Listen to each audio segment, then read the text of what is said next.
Happy, glorious Wednesday, everyone. What a Wednesday it is, or was, because it's late. So earlier this week, people really freaked out about China launching that nuclear-capable hypersonic missile. It's an advance in weaponry that surprised U.S. officials. I know. Who knew that China would launch something harmful that ends up going around the world? Probably should have been prepared for that. Apparently, the Long March rocket ended up missing its target by only 24 miles. But it's just like getting up in the middle of the night to pee. It's close enough to matter. But look, I think we're focusing on the wrong stuff. China may have just launched a hypersonic weapon, but we're killing them in so many other areas. Like, for example, they only have 2 pronouns. We have 237. And despite launching a rocket, they have no diversity programs. Have you ever seen a picture of all of their astronauts? They're all Chinese.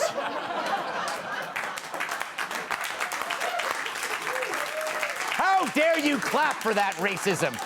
Meanwhile, we're really good at building non-binary bathrooms complete with private changing rooms, in case you feel like hitting the battlefield looking fun and flirty. We may lose the war, but we'll all be buried in Versace's fall collection. True, China's schools are so good, they churn out many of our top STEM college grads. But our schools are better because we've learned teaching math is racist. They're colonizing their neighboring countries, but we are decolonizing science, right? I don't know what that means. But don't get depressed. While China is busy trying to destroy us, we are too. You think China's got an edge on America? You haven't seen how America is doing against America. We are killing it, literally. Yeah, we are kicking our own ass. And we don't need your help, China. We already beat you to it. We have a black belt in self-destruction. Take this barely reported story. It's a big story. According to the New York Post, a fire that was started by a sailor/arsonist that destroyed the massive Navy ship, the USS Bonhomme Richard. Don't correct me. The ship last year was allowed to burn for days due to both individual and systemic failures. It was due to a crew that was, quote, inadequately prepared to battle the blaze. Yeah, inadequately prepared. You know, if only there was some water nearby to put out the fire. A report finds that there were widespread lapses in training, coordination, communication, fire preparedness, equipment maintenance, and overall command and control. But other than that, everything ran great. Of course, how important really are those variables as long as you denounced white rage when communicating with the firefighters? After all, those long hoses represent the patriarchy that's been oppressing women for centuries. So the Navy had to scrap the ship because it would have taken 7 years and $3 billion to fix it. Of course, Trump weighed in and said he could do it in 10 months for under 10 grand if they agreed to rename the ship. It's almost believable. Somehow, fixing this ship doesn't qualify as infrastructure, but free education for illegals does.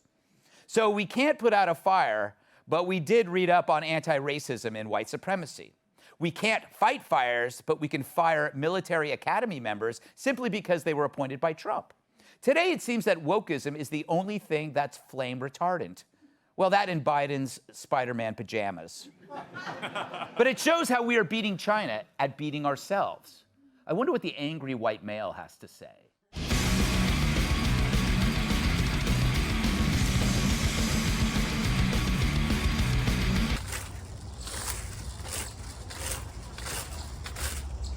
You know, the way China's been acting lately, embarrassing us on the world stage, acting aggressively in the South China Sea, and then there's the virus. I call it the China virus, but I guess you're not supposed to do that. I keep thinking the United States is going to do something about it, but we keep trading with them and acting as if nothing's wrong. I guess it's because we're nice. Yeah, that's it. We're nice.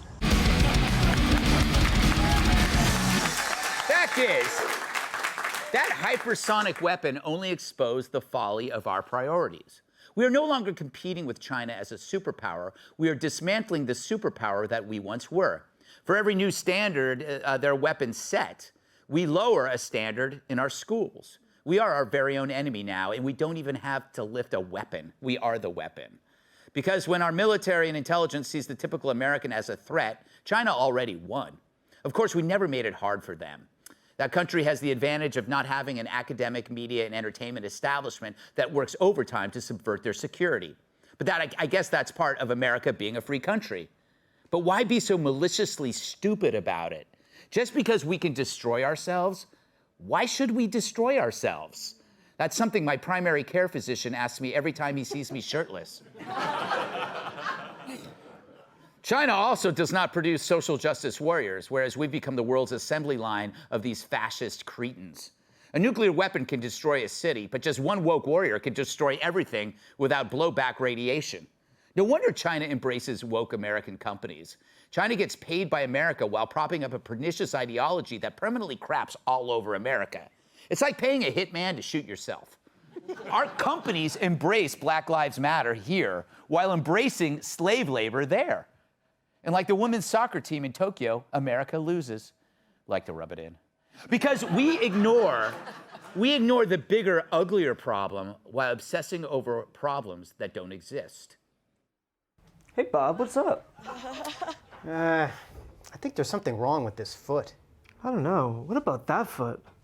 This one? Ah! Oh! Ah! Maybe a pedicure? Yes. So,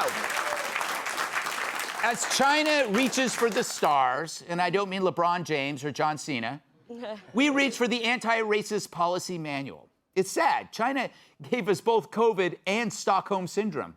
Perhaps we should be quaking in our boots, but they're probably made in China anyway. Welcome tonight's guest. She's been in more hot spots than aloe vera.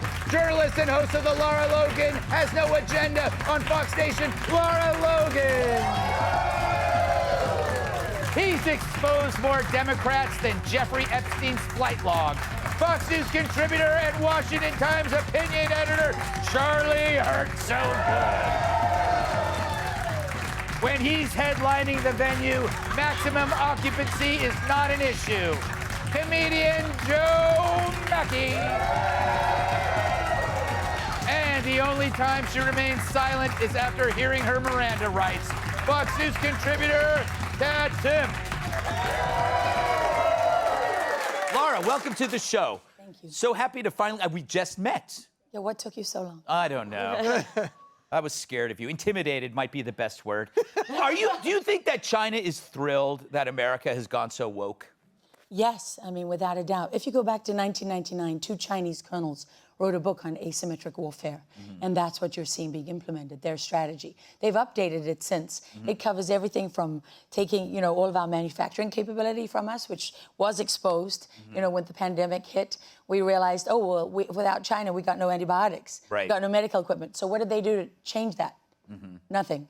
Right? And when China got all that capability, that's how they found the analogs for fentanyl, which they then introduced as a street drug, made a deal with the Mexican cartels, and now they've got, how many Americans are dying every year, and we hear nothing about it. Yeah. And what happens when you're, when you're doing drugs? You're not paying taxes, you're not joining the military, you're not holding down a job. I mean, this is what asymmetric warfare is about, is dismantling your society from within. And for some reason, politicians today, go to San Francisco. Nobody cares that you got people standing in the street, pissing on themselves and, and defecating everywhere, and unable to function. And what do they say? Well, let's reduce the mandatory minimum sentencing for fentanyl. That's what the Biden administration Justice Department is working on right now. So we don't talk about any of those things. And how the Defense Department can say it didn't see this coming. The NSA is the crown jewel of intelligence collection for the world. They've been missing a lot of stuff lately. They have. But they've been focusing on the pronouns, and I think that's important, Lara. How dare you just overlook the pronouns? By the way, I have to poke a hole in your theory. Kat does drugs, and she still has a job. She has a job, right? Charlie, I'm so glad you wore your Christmas socks. Well, I did it for you. Yes, exactly. I was out of my Argyle socks. But yes. Yours are great. So it seems to me that our social justice warriors are replacing our real warriors. Do you find that statement to be the case, or do you have something smarter to say? No, I don't. As you know, I don't. It's amazing, and obviously the worst is the political set in Washington, who are supposed to be in charge of not letting this sort of thing happen and looking out for America's interests. And it is kind of amazing when a guy like Donald Trump comes along, and of course everybody gets so upset about all the stuff that he says and the way he says it. All that. But at the end of the day, the thing that really upset people in Washington was that his political mantra was America first. Right. And everything that he did, every platform of his that got him elected was designed to wrench power away from Washington, like dealing with the border, and of course, and let's also not forget that America's not lost. And just look at the border. Mm-hmm. When you look at these tens of thousands of people who still believe America is the place that they want to be, and they're literally risking their lives to come here. Hundreds of thousands. Yeah, and they're coming here because they still believe America is what it is. But it's like, but you're right. We have discovered the enemy, and it is us. Yes. And although I don't think it's the regular American, I mean, people are still signing up to fight. Yeah. The true warriors are still signing up to fight, and that's the reminder of why we don't have a choice. None of us here has a choice to sort of give up and walk away, because we still have people signing up to literally fight for our country, and we have to do it too. Thank God for that. All right, Joe, were you terrified when you saw that hypersonic missile? I was terrified, Greg, but I've been terrified for a long time about a great many things. Our relationship with China reminds me of when I'm walking up the stairs to our office, and there'll be a coworker, and I'll sometimes start running and say, "Last one up is a loser," and they'll be like, "I didn't know we were competing." It's the only way I can beat Cat. Yeah. But it's like we've got all these symbols that we're in a competition and we're just ignoring it. Like we gave China most favored nation trade status. And what do? They start dumping their products. We invite them into the WTO. What do? They start manipulating their currency. They take over Hong Kong and we're like, freedom sucks. Yeah, that is true. Kat, is China just simply waiting us out? Like, they don't really have to do anything. We can just finish the job. You look at some of this stuff, like with that naval ship, I was reading that article about it, and it said, well, no, there was a button that activated foam, but nobody knew the location of the button or its function. And I'm like, there was a button? Think about that. How many problems in the world can be solved with just a button? Like, not that many. No, it's true. How? Yeah. Right? Like, that training, right? I don't have a military background, so like... You are married to a veteran. I am, so half Thank you veteran, for your et cetera. Yes, of course. Freedom's not free. But I could have conducted that training. Yes. Here's the button. If the ship is on fire, push it. Boom! But did that... What if that button... I mean, does that Put button... a little Post-it note. If ship on fire, push this. Arrow.